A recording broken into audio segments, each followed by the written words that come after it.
des mandats d'arrêt internationaux, de nouvelles révélations.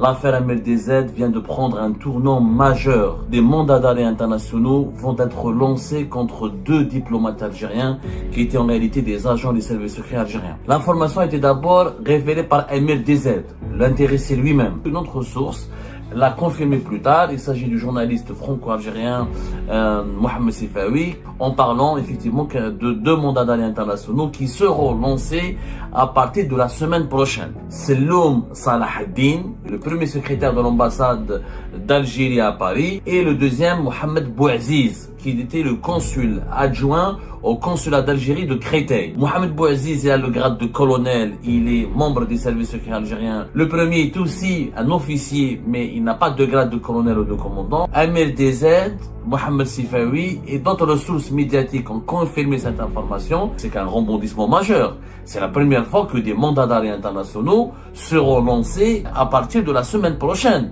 contre des diplomates algériens qui jouissent de l'immunité diplomatique, parce que des officiels étrangers qui commettent une telle opération qualifiée d'entreprise terroriste sur le sol français, c'est quand même effrayant et ça pourrait compromettre et saper pour toujours les relations entre l'Algérie et la France. Des aveux, des rebondissements, des mandats d'arrêt internationaux, de nouvelles révélations. L'affaire MLDZ vient de prendre un tournant majeur. Aujourd'hui, le 11 juin 2025, nous venons d'apprendre que des mandats d'arrêt internationaux vont être lancés contre 2 diplomates algériens qui étaient en réalité des agents des services secrets algériens. L'information était d'abord révélée par MLDZ, l'intéressé lui-même. Sur ses réseaux sociaux, MLDZ a parlé de 2 mandats internationaux qui seront lancés contre le secrétaire, ou le premier secrétaire, l'ancien premier secrétaire de l'ambassade d'Algérie à Paris et le vice-consul du consulat d'Algérie à Créteil. L'information a été révélée au départ, au début de la journée, ce 11 juin 2025, par MLDZ lui-même, c'est-à-dire la victime qui est lui-même partie civile. Alors, au départ, nous avons eu du mal à confirmer cette information, mais nous avons pu la confirmer puisque une autre source l'a confirmé plus tard. Il s'agit du journaliste franco-algérien Mohamed Sifawi, qui est devenu le spécialiste de l'affaire MLDZ et le canal le mieux informé sur les évolutions et les tenants et les aboutissements de ce dossier judiciaire et sécuritaire ici en France, puisqu'il avait lui-même confirmé plus tard, Mohamed Sifawi, cette information d'MLDZ, en parlant effectivement de 2 mandats d'arrêt internationaux qui seront lancés à partir de la semaine prochaine. De qui il s'agit? Alors, pour le moment, les 2 personnes qui sont dans le viseur de la justice française sont, selon nos investigations, un certain Selloum Salah ad-Din, je dis bien un certain Selloum Salah ad-Din, qui était le premier secrétaire de l'ambassade d'Algérie à Paris, et le deuxième, Mohamed Bouaziz, qui était le consul adjoint au consulat d'Algérie de Créteil. Mohamed Bouaziz a le grade de colonel, il est membre des services secrets algériens au sein de la DGDSE, ce qu'on appelle communément la DDSE, la Direction de la documentation de la sécurité extérieure, les services de l'enseignement extérieur. Le premier est aussi un officier, mais il n'a pas de grade de colonel ou de commandant, il aurait un grade plus inférieur, il travaillait comme premier secrétaire de l'ambassade d'Algérie à Paris, il serait lui aussi officier des services secrets algériens. Pour le moment, je vois très précis, MLDZ, Mohamed Sifawi et d'autres sources médiatiques ont confirmé cette information, des sources qui sont bien introduites, qui ont des canaux qui ont plusieurs sources bien introduites au sein de l'appareil judiciaire français, mais l'instance qui est directement concernée par ce dossier, à savoir le parquet national antiterroriste qui relève du tribunal judiciaire de Paris, n'a encore pas confirmé ni commenté cette information. Il n'a fait aucune annonce. Le parquet national antiterroriste n'a fait aucune annonce. Il n'a pas confirmé, il n'a pas infirmé, il n'a pas commenté. Alors, le fait que ce soit MLDZ et Mohamed Sifawi qui soient les premiers à révéler cette information, c'est qu'un rebondissement majeur. C'est la première fois que des mandats d'arrêt internationaux seront lancés selon ces différentes sources. à partir de la semaine prochaine contre des diplomates algériens qui jouissent de l'immunité diplomatique. Donc leur statut de diplomate, leur immunité diplomatique va se poser. Maintenant qu'ils ont été rappelés, je rappelle que ces deux personnes ne sont plus sur le territoire français. Les deux ont été rappelés. Mohamed Bouaziz, le vice-consul de Créteil, vice-consul d'Algérie à Créteil, a été rappelé vers décembre 2024. Salah ad-Din Selloum, selon différentes sources, aurait été rapatrié vers l'Algérie vers juillet 2024. Donc tous les deux ne sont pas sur le territoire français. Ils seraient en Algérie. À partir du moment où ils sont en Algérie, ils ne bénéficient pas d'immunité diplomatique. Ils ne sont plus le représentant de leur pays à l'étranger. Maintenant, est-ce qu'ils ont été affectés vers un autre pays? On n'a aucune information. Ces deux personnes ont totalement disparu des radars. On a été à Algérie parmi les premiers qui ont dit que dès la fin du mois d'avril, ces deux personnes ont été convoquées par la justice française. 2 convocations leur ont été envoyées et la notification a été adressée à l'ambassade d'Algérie, à Paris. Ils n'ont pas reçu une convocation chez eux parce qu'il n'y a pas la dernière adresse qui est connue par leur adresse connue par les autorités françaises, c'est au niveau de l'ambassade d'Algérie à Paris. Donc, ils ont les convocations de la justice française du juge d'instruction en charge du dossier d'Ahmed DZ, qui, je rappelle, séquestration, enlèvement, tentative d'assassinat en relation avec une entreprise terroriste. Le juge d'instruction n'a pas pu les auditionner, donc parce qu'ils n'ont pas répondu favorablement à ces 2 convocations. La suite, c'est que leur mise en examen a été actée visiblement par le parquet national antiterroriste et que comme les 2 intéressés qui auraient joué un rôle important dans l'organisation de l'enlèvement et la séquestration d'Ahmed DZ le 29 avril 2024, les juges français du parquet national antiterroriste auraient décidé de les inculper, de lancer à leur rencontre un mandat d'arrêt international. Maintenant, s'ils voyagent à l'étranger avec l'immunité diplomatique, ils ne pourraient pas être arrêtés, sauf si ces pays dans lesquels ils seraient arrêtés demandent à l'Algérie de lever leur immunité diplomatique et de les remettre aux autorités, d'accepter de les remettre aux autorités françaises. C'est un processus très complexe. Alors, là, il faut vraiment consulter des juristes bien informés. Quand un diplomate, quand quelqu'un qui joue de l'immunité diplomatique, est-ce qu'Interpol, mais si Interpol accepte le mandat d'arrêt, elle va publier une notice rouge, c'est déjà une démonstration extrêmement accablante contre les autorités algériennes parce que l'État algérien va se retrouver avec 2 agents, 2 de ses fonctionnaires, 2 de ses représentants attitrés, jouissant de l'immunité diplomatique ou ayant joui de l'immunité diplomatique sur le sol français qui vont se retrouver recherchés par les services de sécurité du monde entier. Est-ce que l'État algérien va les autoriser à voyager en gardant leur immunité diplomatique? Est-ce que les autres pays du monde, quand ils vont les interpeller, s'ils présenteront le passeport diplomatique, est-ce qu'ils vont respecter leur immunité diplomatique ou ils vont quand même les mettre en garde à vue, les placer en garde à vue et enclencher une procédure judiciaire? Là, plusieurs scénarios se dessinent. Le scénario le plus crédible serait que l'Algérie ne va plus jamais les autoriser à voyager à l'étranger. Maintenant, revenons vers Alger. À Alger, nous avons interrogé différentes sources. C'est la même stratégie. La même stratégie de défense, le démenti catégorique et toutes les sources officieuses et proches des autorités algériennes démentent les informations et les révélations qui ont été faites. Elles disent que tant qu'il n'y a pas une source, tant qu'il n'y a pas une instance judiciaire française qui s'exprime, pour l'Algérie, cette affaire est une machination politique, est une machination pour l'Algérie, pour les autorités algériennes, pour les sources proches des autorités algériennes et pour les relais des autorités algériennes. Cette affaire n'est qu'une machination médiatique. La justice française ne s'est pas exprimée officiellement, n'a pris aucune position.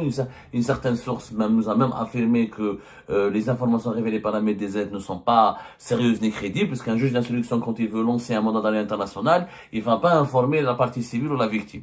Une autre source judiciaire à qui nous avons posé la question, elle nous dit non, pas du tout, c'est faisable, c'est possible que le juge d'instruction partage quelques informations avec la partie civile, avec la victime. Donc là, le débat il est ouvert sur les procédures, les processus et les modalités judiciaires, mais quoi qu'il en soit, du côté des autorités algériennes, c'est la même stratégie. Ce n'est pas une affaire sérieuse, c'est un complot, c'est de la machination médiatique, c'est un règlement de compte, c'est une tentative pour salir l'État algérien, pour l'impliquer dans une sale affaire. La justice française ne s'est pas exprimée, sauf que s'il y a des mandats d'arrêt internationaux qui vont être effectivement lancés d'ici la semaine prochaine, il est possible que, à minima, l'AFP va pouvoir confirmer cette information, en citant des sources judiciaires proches du PNAT, du Parquet national antiterroriste français, ou peut-être même il n'est pas exclu que la justice française, que le parquet et le PNAT puissent confirmer cette information dans une déclaration officielle. Si cette information elle est confirmée officiellement, elle aura l'effet d'une bombe. Déjà, le fait qu'elle soit officieuse pour le moment et pas officielle, elle a déjà l'effet d'une bombe. Mais si officiellement les autorités françaises, à travers le PNAT ou à travers l'AFP, qui est l'agence de presse publique de l'État français ici en France, confirment directement cette information, ça va avoir l'effet d'une bombe et cela signifie que dans l'affaire MLDZ, l'État algérien, il est grandement impliqué puisque on parle d'un vice-consul et d'un premier secrétaire de l'ambassade d'Algérie. Ce n'est pas un agent de sécurité, un agent d'accueil, un agent d'entretien. Ce sont, encore une fois, des représentants officiels de l'État algérien. Pour le moment, il n'y a que ces deux personnes qui sont visées par la procédure des mandats d'arrêt internationaux, qui reste à confirmer d'ici une semaine. Il est probable que l'AFP ou une autre source officielle proche du PNAT va confirmer cette information, on va la commenter. Attendons une semaine pour voir. Mais d'ores et déjà, ces révélations sont extrêmement inquiétantes. Face à ces révélations, les autorités algériennes, comme je l'ai dit, ils ont une stratégie de défense qui ne bouge pas.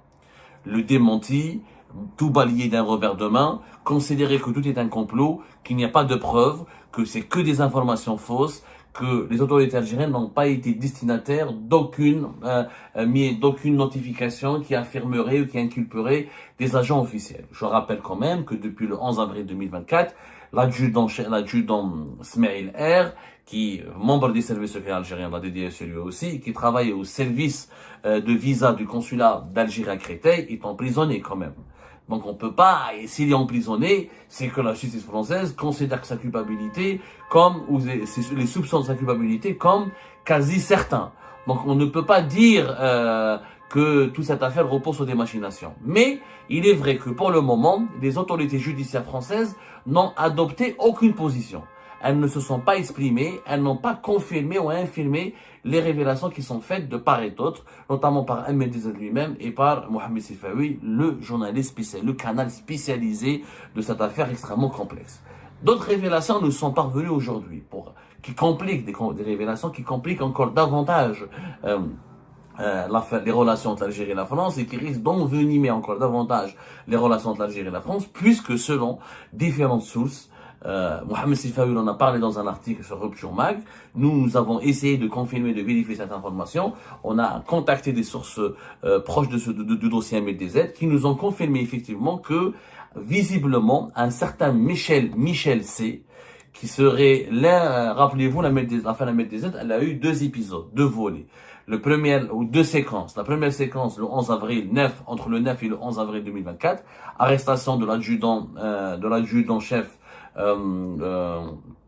Smaïl R et de deux franco-algériens. Ils ont été incarcérés, emprisonnés. Et la séquence la séquence du 16 mai 2025, durant laquelle 5 personnes ont été arrêtées, dont une femme qui est enceinte, qui a été relâchée et placée sous contrôle judiciaire, et 4 hommes ont été incarcérés. Parmi ces hommes, il y avait donc des franco-algériens, mais aussi des Français d'origine gitane, voilà. Il s'appelle Michel C. Et ce Michel C, il faisait partie, quelque part, c'est le chef de gang qui était à l'origine du kidnapping et de la séquestration d'un MLDZ. Et selon les informations qui nous sont parvenues, que Michel C aurait, lors de ses auditions auxquelles il avait été soumise, lors des auditions auxquelles il a été soumis, lors des auditions auxquelles il a été soumis par la police judiciaire en charge de ce dossier, il aurait avoué qu'il a été en contact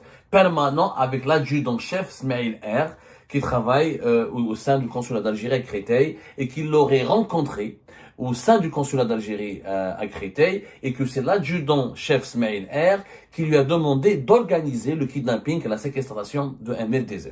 Ça, c'est les aveux qui ont été faits par Michel R. Alors, Michel R, sa fille, elle était la copine, la petite amie d'un certain Kamel, qui est franco-algérien et qui est un repris de justice et qui a déjà fait de la prison, qui a été déjà incarcéré pour avoir commis un crime. Et l'adjudant Smaïl R aurait recouru à ce Kamel, pour lui demander de lui trouver un gang spécialisé dans les kidnappings et les enlèvements.